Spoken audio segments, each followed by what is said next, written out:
दोस्तों, जैसा कि आप सबको पता ही होगा कि आजकल एक अलग ही रस्साकशी चल रही है सरकार और किसानों के बीच। जी हाँ, बिल्कुल ठीक, वही तीन किसान बिल।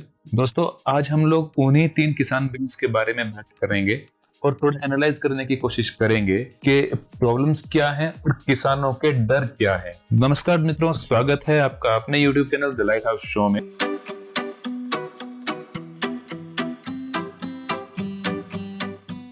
चलिए देख लेते हैं कि आखिर ये तीनों बिल्स हैं क्या।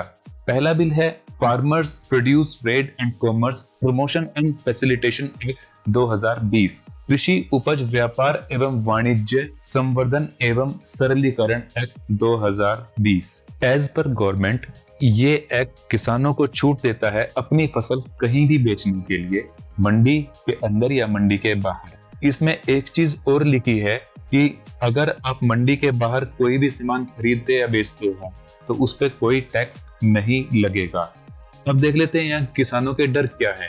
इससे क्या होगा, किसान जो डर रहे हैं वो इस बात से डर रहे हैं कि जी सभी आड़ती तो घर मंडी के बाहर आके खरीद फरोख्त करना शुरू कर देंगे, तो धीरे धीरे करके सारी मंडियां खत्म हो जाएंगी और अगर मंडी खत्म हो गई तो एमएसपी भी अपने आप ही खत्म हो जाएगा।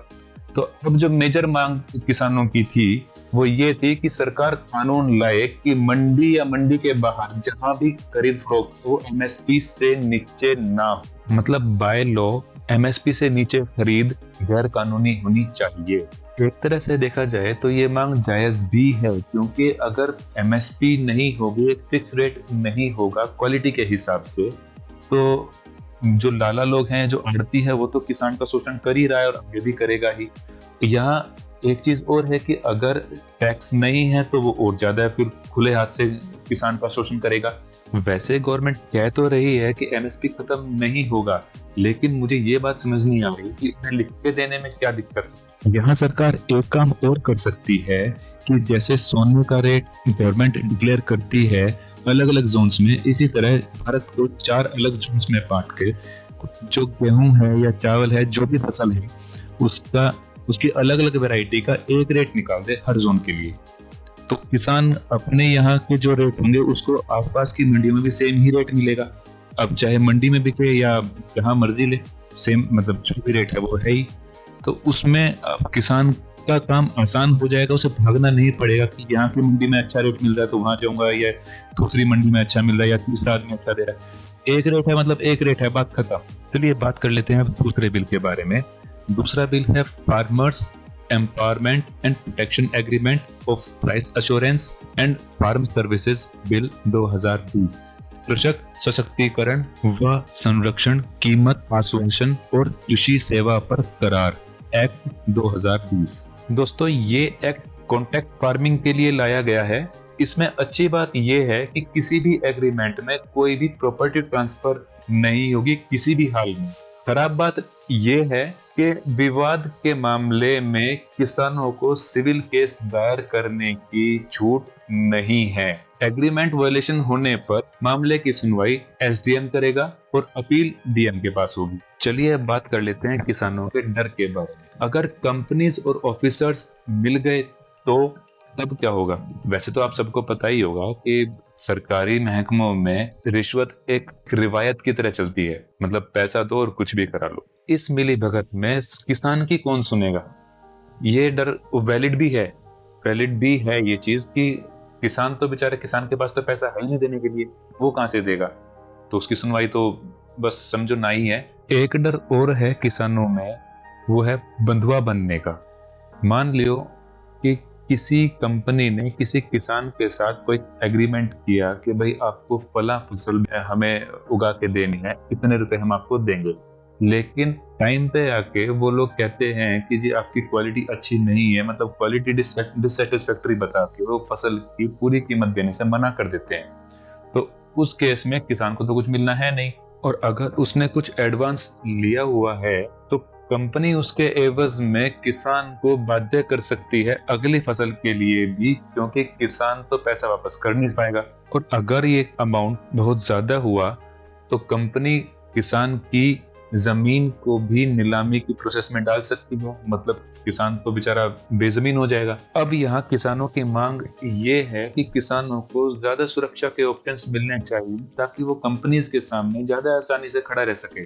दूसरी चीज क्या है कि एग्रीमेंट के टाइम पे क्लॉज ये भी होनी चाहिए कि इन केस फसल की क्वालिटी एज पर एग्रीमेंट नहीं होती है तो उसमें कुछ हिस्सा कंपनी भी उठाए नुकसान का, सिर्फ किसान ही ना उठाए। तो इसका मतलब सीधा सा ये है कि किसान ज्यादा इम्यूनिटी की डिमांड कर रहे हैं ताकि कंपनीज उनका शोषण ना कर पाए। और ये बात कुछ हद तक ठीक भी है, इसमें कोई बुराई नहीं है। किसानों को भी इम्यूनिटी मिलनी चाहिए क्योंकि उनके पास ना तो ऐसा कोई कानूनी जानकारी होती है और दूसरे हाथ तक कंपनीज के पास तो वो बड़े सारे लीगल एक्सपर्ट्स हैं, वो कहीं ना कहीं उनको फंसा ही लेंगे। चलिए बात कर लेते हैं तीसरे एक्ट के बारे में, एसेंशियल कमोडिटीज अमेंडमेंट एक्ट, जरूरी वस्तु संशोधन अधिनियम 2020। ये तीसरा कानून है जिसमें कि एसेंशियल लाइफ कमोडिटीज जो कि अनाज दाल के भंडारण को छूट देती है। इसे किसानों के लिए बताया जा रहा है कि भाई किसान इसे अपने स्टॉक रख सकते हैं, लेकिन किसान तो अभी भी स्टॉक रख सकता था, उसमें नई बात क्या हुई। अब यहाँ देखने वाली बात यह है कि हमारे जो किसान है आज की तारीख में 80% किसान ऐसा है जो छोटा है, जिसके पास जमीन कम है, जिसके पास साधन कम है।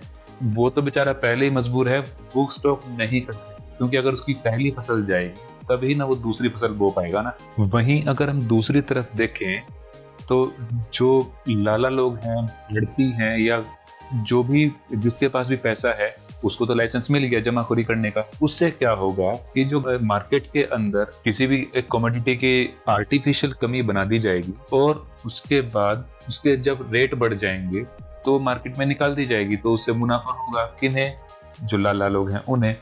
तो इस चीज का सबसे बड़ा फर्क पड़ेगा गरीब और मध्यम वर्ग के लोगों को। ये तो बात हुई बिल्स की।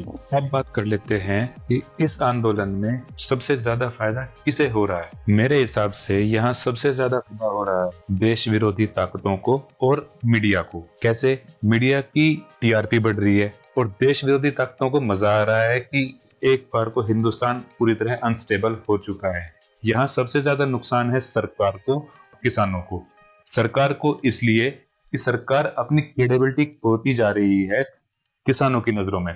दूसरी तरफ किसान भी कहीं ना कहीं अपनी क्रेडिबिलिटी खो रहे हैं क्योंकि उनके आंदोलनों की आड़ में देश विरोधी ताकतें अपना प्रोपेगेंडा चला रही हैं। मतलब सीधा सा ये है कि सिर्फ उठा हुआ इनका और फायदा दूसरे का। तो इस सारे खेल में अभी सरकार को क्या करना चाहिए कि किसानों के साथ बैठ के अपनी सभी प्रॉब्लम्स को सॉल्व कर लेना चाहिए ताकि दूसरे किसी को मौका ना मिले हिंदुस्तान के खिलाफ काम करने का। और भी कुछ स्टेप्स हैं जो किसानों को लेने पड़ेंगे अपनी भलाई के लिए, अपनी आय को ज्यादा करने के लिए। और कुछ स्टेप्स ऐसे हैं जो सरकार को लेने पड़ेंगे, वर्किंग स्टेप, ताकि किसानों की आय दुगनी हो या किसानों की आय बढ़े, उनकी इकोनॉमिक कंडीशंस अच्छी हो। वो हम डिस्कस करेंगे अगली वीडियो में। इस वीडियो को यहाँ तक देखने के लिए धन्यवाद। अगर आपको हमारा काम पसंद आया है तो प्लीज वीडियो को लाइक करें, शेयर करें और चैनल सब्सक्राइब करें। धन्यवाद।